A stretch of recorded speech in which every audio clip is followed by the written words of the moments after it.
할렐루야. 하나님을 사랑하여 오늘도 하나님을 간절히 찾는 저와 여러분이 하나님의 사랑을 입으며 하나님을 만나는 시간이 되기를 간절히 소망합니다. 아멘. 오늘 제가 여러분과 나눌 말씀의 핵심을 사실은 지난 주일 일부 예배 때 신가시 목사님께서 이미 다 하셨습니다. 주제를 한 문장으로 요약하면 이렇습니다. 생수의 근원이 되시는 예수님께서 성전이시다. 네. 새벽 기도에 나오시는 성도님들은 대부분 일부 예배를 드리시기 때문에 제가 고민이 좀 많았습니다. 어떻게 해야 될까? 제가 준비했던 내용을 이미 다 하셨기 때문에 정말 좀 많이 고민을 했어요. 그런데 신 목사님께서 오늘의 핵심 구절인 이 37절, 38절로 된 복음성가를 불러주셨잖아요. 근데 저도 모르게 계속해서 그게 흥얼흥얼거리고 있더라고요. 그 배에서 생수의 강이 흘러나리라. 저 오늘 아침까지도 계속 이게 흥얼흥얼거리고 있었어요. 여러분도 그러셨죠? 네. 그래서 오늘 어떤 말씀을 여러분과 함께 나눌까 고민하다가 초막절 절기에 초점을 좀 맞춰서 여러분께 보충 설명을 드리면 좋겠다 생각이 들었습니다. 우리가 말씀을 읽고 들을 때 어떤 사건이나 그 주인공에 대해서는 잘 기억을 하는 반면에 시간적, 공간적 배경은 저희가 이렇게 쓱 지나가는 경향이 있어요.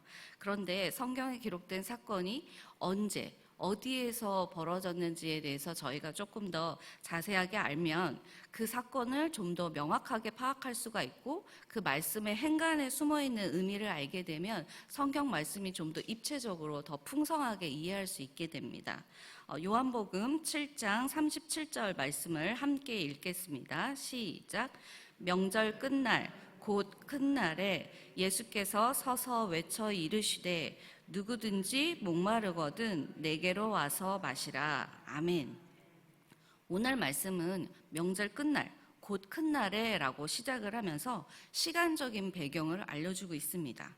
여기서 말하는 명절은 초막절인데요. 오늘날 추수감사제와 비슷한 절기로 하나님의 은혜와 축복을 기념하는 절기이자 동시에 신년제의 성격이 들어 있습니다. 올리브와 포도를 추수해서 저장한 후에 지키는 절기라고 해서 수장절이라고도 하고요. 이스라엘 백성들이 광야 생활을 40년 동안 했잖아요. 그때 나뭇가지나 이런 것들로 텐트, 장막을 치고 다녔기 때문에 나뭇가지로 만들었다고 해서 초막이라고도 해서 초막절이라고 하고 또 이것을 기념해서 가족들과 함께 이 기간이 되면 집이 아닌 야외에서 장막을 치고 즐기기 때문에 장막절이라고도 하는 겁니다. 초막절, 장막절, 수장절 좀 복잡하게 느껴지시나요? 우리도 추석을 한가위나 중추절이라고 부르는 것처럼 이스라엘도 비슷합니다. 자, 여기에서 제가 여러분들께 좀 정리를 좀 해드릴게요. 우리도 음력으로 24절기가 있듯이 이스라엘에서도 절기가 있습니다. 하나님께서 레위기 23장 2절 말씀에 이렇게 기록하고 있습니다. 이스라엘 자손에게 말하여 이르라. 이것이 나의 절기들이니 너희가 성회로 공포할 여호와의 절기들이니라. 아멘. 레위기 23장에 기록된 대표적인 절기 7가지는 유월절, 무교절, 초실절, 칠칠절, 나팔절, 대속죄일, 그리고 초막절 이렇게 7가지입니다. 그런데 다른 민족의 절기와는 다르게 왜 특별히 이스라엘의 절기만 여호와의 절기라고 하는 걸까요? 그 이유는 하나님께서 직접 제정을 하셨기 때문이고 다른 민족과 다르게 어떤 사건이 발생해서 그것이 절기가 된 것이 아니라 하나님께서 제정한 이 절기가 먼저 있었고 이스라엘에게는 그 절기에 일어난 사건이 그 후에 발생했기 때문입니다. 그리고 이 7가지의 절기를 조금 더 이렇게 탁 축여서 3개만 뽑으면 그것이 바로 유월절, 칠칠절, 초막절입니다. 이스라엘 농부들은 1년에 3번 추수를 합니다. 이 3대 명절이 이 추수 시기와 맞물려 있습니다. 첫 번째, 겨울 보리를 거두는 무교절, 유월절, 그리고 여름 보리와 밀을 거두는 맥추절, 칠칠절, 그리고 마지막으로 올리브와 포도를 추수하는 이 수장절, 초막절이 있습니다. 이 중에서 1년의 마지막 추수를 하는 것이 이 수장절, 초막절, 장막절이 되는 것이 때문에 이 추수를 마지막으로 풍성하게 한 것을 축하하면서 이스라엘이 우리가 광야에서는 만나를 먹었었는데 이렇게 하나님께서 땅을 주셔서 우리가 1년 동안 농사를 지어서 이렇게 많은 것들을 거두었습니다. 하나님 감사합니다. 이렇게 즐기는 것이 바로 이 초막절입니다. 그래서 이 초막절에는 노동이 금지되어 있고 첫날과 8일째 되는 날에는 안식하며 성회, 안식일로 지켰다는 얘기였고요. 7일 동안 화제를 드렸습니다. 그리고 백성들은 7일 동안 즐거워했습니다. 레위기 23장 41절에서 43절의 말씀을 제가 읽어드리도록 하겠습니다. 너희는 매년 1회 동안 여호와께 이 절기를 지킬지니 너희 대대의 영원한 규례라. 너희는 7째 달에 이를 지킬지니라. 너희는 1회 동안 초막에 거주하되 이스라엘에서 난 자는 다 초막에 거주할지니 이는 내가 이스라엘 자손을 애굽 땅에서 인도하여 내던 때에 초막에 거주하게 한 줄을 너희 대대로 알게 함이라. 나는 너희의 하나님 여호와이니라. 아멘. 또한 이 초막절 기간에는 물의 의식이라는 특별한 의식이 있습니다.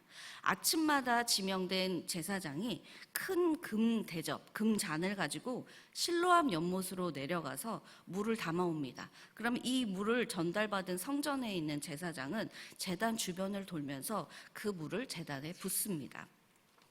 담당 제사장이 물을 길어올 때에 수많은 사람들은 환호하며 그를 맞았고 다른 제사장들은 은나팔을 불었고 또 다른 제사장들은 이사야서 12장 3절에 기록된 말씀 너희가 기쁨으로 구원의 우물에서 물을 기르리로다 찬송했습니다. 제단에 이 물이 부어질 때 레위인들은 시편 118편으로 찬송을 했고 제사장들이 여호와여 구하옵나니 이제 구원하옵소서 이렇게 외칩니다. 절기를 지키기 위해서 예루살렘으로 올라온 이 많은 유대인들은 그러면 실로암에 이르는 길과 제단 주변에 둘러서서 종려나무 가지를 흔들면서 호산나 주여 우리를 구원하소서 이렇게 외치고 시편 113편부터 118편까지 할렐루야 찬송을 불렀습니다. 이렇게 초막절 기간 동안 매일 아침 행해지는 물의 의식, 제사장이 실로암 연못에서 기로운 물을 제단에 부어 바치는 이 의식에는 3가지 상징적인 의미가 들어 있습니다. 첫째, 광야 생활 중에서 물이 없을 때 반석에서 생수를 내주신 것을 기념하는 것입니다. 그리고 둘째, 이 장막절, 초막절의 기간이 지나면 밀과 보리를 파종해야 됐기 때문에 하나님 비를 충분히 내려주셔서 우리가 풍성하게 거둘 수 있도록 해주세요 하면서 비가 오기를 기원하는 것입니다. 그리고 3번째, 메시아가 오셔서 부어주실 그 성령을 기념하는 것입니다. 상징하는 것입니다. 특히 이 유대인들은 초막절의 마지막 날을 큰 구원의 날로 지켰습니다.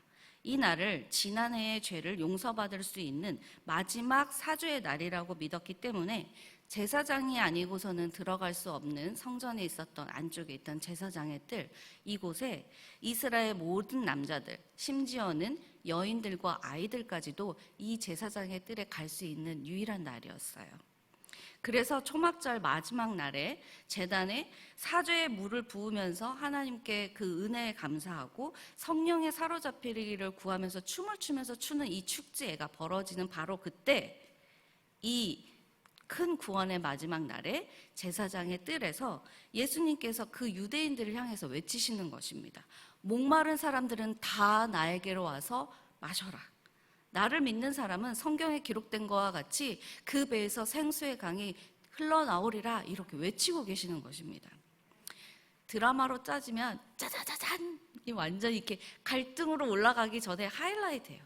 근데 여러분 한번 생각해 보세요. 예수님은 이 땅에 태어나실 때도 조용히 오셨고 잘하시는 것도 성경의 기록이 몇 장 되어 있지도 않아요. 그리고 십자가 고난을 당하시고 부활하실 때까지도 사실 조용하셨어요. 근데 유난히 이 성전에 있는 이야기들이 나올 때마다 예수님께서 갈등을 많이 일으키신다라고 느끼시잖아요. 왜 그러실까요? 안 그래도 지금 이스라엘 백성들 사이에서 예수님이 과연 그리스도인지 아닌지 의견이 분분하고 사람들이 모이기만 하면 수군거리고 오늘의 본문에서는 쟁론, 논쟁이 일어났다고도 했습니다. 그리고 대제사장과 바리새인들은 예수님을 죽이려고 사람들을 보내서 잡아오라고 했는데 지금 잡아오지 못했다고 기록하고 있습니다. 안 그래도 지금 갈등이 막 난리가 났는데 왜 예수님은 타오르는 불에 기름을 확 붓듯이 내가 바로 그다 뭐 이렇게 외치셨을까요?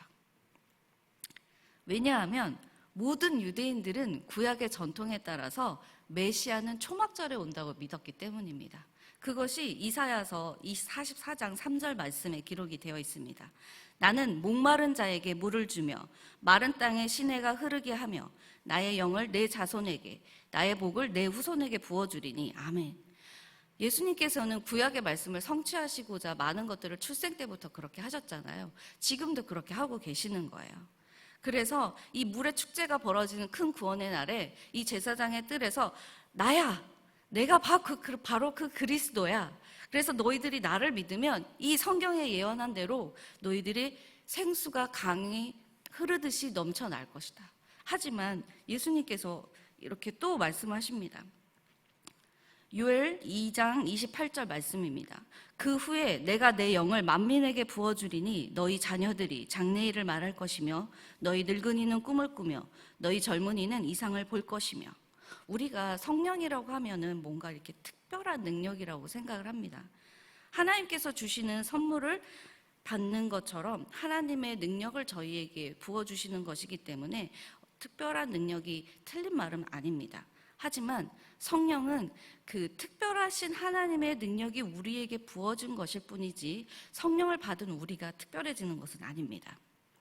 그저 죽었던, 닫혀있던 그 영이 깨어나서 우리가 하나님과의 관계가 단절되었던 것이 회복되는 것이고 닫혔던 영의 눈이 띄어서 다시 하나님을 볼 수 있도록 회복되는 것입니다.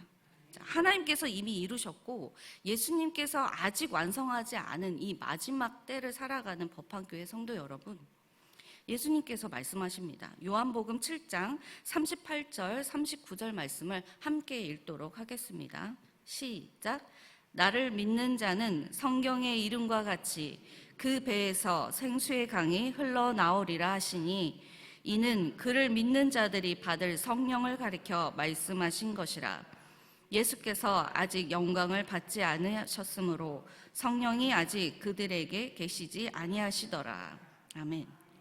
39절 말씀에 기록되어 있듯이 예수님의 때, 십자가의 고난을 통한 구원의 역사를 이루신 그 때가 아직 되지 않았기 때문에 예수님께서 아직 영광을 받지 않으셨어요. 그래서 성령이 아직 예수님을 믿는 자들에게는 없는 겁니다. 기억하십니까? 지난 주일에 박경남 선교사님께서 요한복음 20장의 말씀으로 설교를 해주셨죠. 부활하신 예수님께서 두려움에 떨고 있는 제자들에게 나타나셔서 하신 말씀은 첫 번째도 두 번째도 너희에게 평강이 있을지어다 였습니다. 그리고 뭐라고 하셨냐면 아버지께서 나를 보내신 것 같이 나도 너희를 보내노라. 이 말씀을 하시고 제자들을 향해서 숨을 내쉬면서 예수님께서 말씀하셨습니다. 성령을 받으라. 사랑하는 법한교회 여러분, 태초에 하나님께서 사람을 만드시고 그 코에 불어넣으신 생기, 부활하신 예수님께서 제자들에게 숨을 내쉬며 말씀하신 그 성령이 이 자리에 계신 저와 여러분 모두에게 충만하길 주님의 이름으로 축원합니다. 아멘. 기도하겠습니다. 하나님 아버지, 오늘 말씀을 통하여 우리가 찾아야 할 생수의 강, 근원이 무엇인지, 어떻게 예수님을 믿고 성령 충만함을 입어야 하는지 깨닫게 해주셔서 감사합니다.